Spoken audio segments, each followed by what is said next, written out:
What in the world is happening here? You know, the segment's usually on Mondays, but there were a couple things I haven't got the chance to talk about in the market, and things are kind of planned out for the next day or so. So make sure you guys smash the crap out of that subscribe button so you guys don't miss out on more awesome content. So we got to talk about Proxy F Magician over here. Now somebody's gonna be like, Proxy F, Robbie? Like, what in the world's playing this? Evidently, it's been Memento that's been playing this. So what is this thing? It's 2 effect monsters. It's during the main phase, you can fusion summon from the extra deck using monsters on the field as material. Okay, so what? You're just putting up big Memento bodies, making this, and then I guess you can fuse off with this, technically? If a fusion monsters is fusion summoned to a zone that this card points to, you can special summon a monster with 1,000 or less attack from the hand. So it's another free extender. Yeah, the only time I've ever seen this card actually showing up out here was in probably very generically broken Cybers decks. I believe it was, the Cybers Code Talker piles were trying to use this back in the day to get to, like, the Ad Ignister stuff. Because, you know, this is a Cybers monster. There are ideas for you to be had with this. Right now, quarter century for this thing. It's heading on up past $40 at this point. I don't know what to tell you here. I'm not surprised. Generic fusion support's always going to be good. There's always going to be something out here that's going to look at this and go, hey, I can stick 2 monsters together and I can have a generic polymerization. Yeah, that's pretty good. Even like with Memento for other options, even for like whatever offshoot deck you're looking for, generic cards like this are going to rise in price. That's all there is to it. All right. Good news though, everybody. You got cheap versions. So having to worry about a quarter century that's overpriced, not going to be too bad. Good? Good. Oh, hey. Monster Reborn Lost Arts. Who didn't see this one? Okay, well, first of all, the Lost Art market is it's like this. All right, it's a swaying roller coaster. But most of the modern era Lost Arts are worth nothing. All right, I think you could pick up most of like the Dreary Dolls and things like that for like maybe $2 to $3 at max. For some reason, some of the Harpy ones are still money. Like to attribute, you know, people just liking, you know, the assets that are uncensored. Community some days is a little bit wild of a place, but that's okay, you know. But Lost Art reprinted Monster Reborns are $40. Has it been a year now since this Monster Reborn hit, or has it been like 8 months?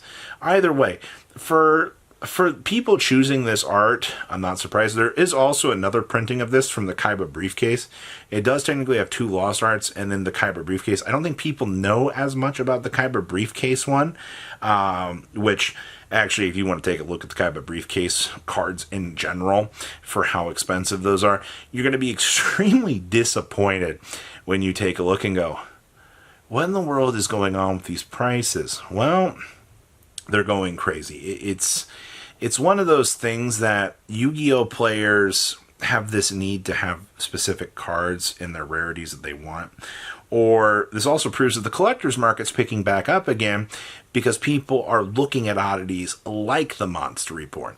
And if that's the case, if we got slow traction back into the collector's market again, with players slowly picking this stuff up, then I think we're in a good position right now, because that means that other sectors of the market are starting to recover, and overall, that's a W for everybody. So let's hope that's the case. Fossil Dig. Quarter Century's hit, I think it was $18 recently. Now, I have a friend that picked up, I think it was 3 playsets of Fossil Dig. And I have to constantly be reminded out here that, Robbie, you didn't pick up Fossil Digs when I picked them up at $10 a piece. And this man is rocking this, you know, nearly, double profit margin for about, what is that, 3 playsets? What is that, $90 in profit? I'm reminded that dinosaur cards do, in fact, exist out here. Now, the problem with everything in the dinosaur realm right now is it's dinosaurs, man. Like, Konami's not moving the best card that we need, which is Misk. They're just choosing to leave it locked up. And I can't, I literally cannot get excited for dinosaur support right now. Yeah, it's super cool. It's super generic, but Konami's just refusing to move it. They're just like, no, we're not going to do this. It's the same thing with Dryden right now. Dryden's fine to come back. We have banlist biases at this point in time. It's not going crazy. But if you do check in on the dinosaur market right now, you are going to notice a couple of abnormalities. Oviraptors have been kind of doing some stupid stuff. Ultimate Conductor likes to do the woo every once in a while. It's kind of impressive, actually, to see the little bits and pieces moving on that sector of the market. But once again, I mean, if people are investing in their favorite decks out here like this, and same thing with the Lost Art market out here, if you got things like the Monster Reborn slowly, peeping up in price, then I think it's very interesting to see across the board. So, interesting sectors. I don't know. I don't think the dinosaur market is going to move anytime this year. Maybe super long term, yes, but not now. Number 39 Ultimate Rares are on the move. Now, this one is interesting because not only do you have Utopia support coming out in Duelist Advance, you also have to take into consideration the fact that this is an older format card as well. But the problem is you've got the Astral Language, you have the very cheap Quarter Century on the market, you have the Alt Arts. There, in theory, should be no particular reason why the Alti's moving up. Unless we're at the point in the market right now, I'm drawing a lot of inferences from this. The only reason why I could see Utopia moving is people not only like old-style Ultimate Rares, but people are looking at these cheap Ultimate Rares and going, why is this card $10? You see the Invisible Hand coming in here, and you see it picking it off of the market.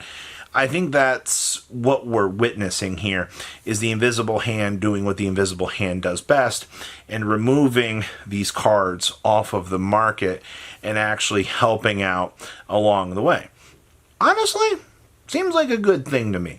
Having, ultimate rares like this that might not necessarily be the greatest pickups in the world going up in price, or at least hitting a better price point, seems good to me. But $18 isn't anything crazy.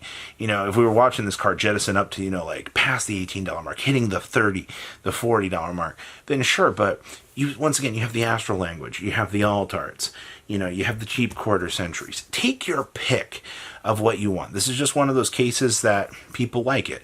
Also, future Utopia support, we'll wait and see how it, goes in the OCG, but could just explode and be crazy. And Eldritch cards are back on the move. Why is it that the secret rare Golden Matter Lord just continues to go woo? That seems to be the theme of my mind today, is just woo. Watch those market curves, because they're doing the waves some days. This card being $10 is freaking hilarious. I have Mango up there. Actually, no, I do have Mango, which I think it was the golden, or it was the other set that had the Golden Matter Lord in it. But it's interesting to see that with how cheap the Eldritch stuff is, people are like, 25-cent rare? No, I'm going to go spend the $10 on the secret rare. It really impresses me when this community goes, yeah, I'm going to focus in on this rarity. This is what I want. It's cheap enough to bling out the deck and have it look a little bit acceptable. I'm never not going to question that, but it's interesting to see where this community goes with these trends and so forth. But up goes Eldritch, the Golden Lord. I don't know. I should be watching things like the Wandering Titan of Tartaros. Things like that should be exploding up in value.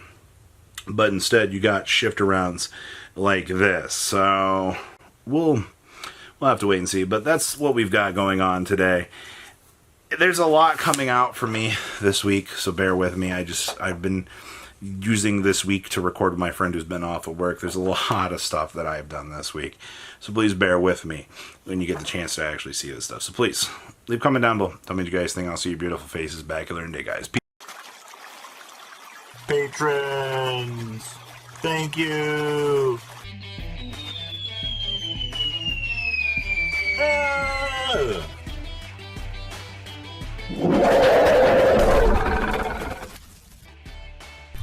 Thank you so much for watching. Check out these other videos.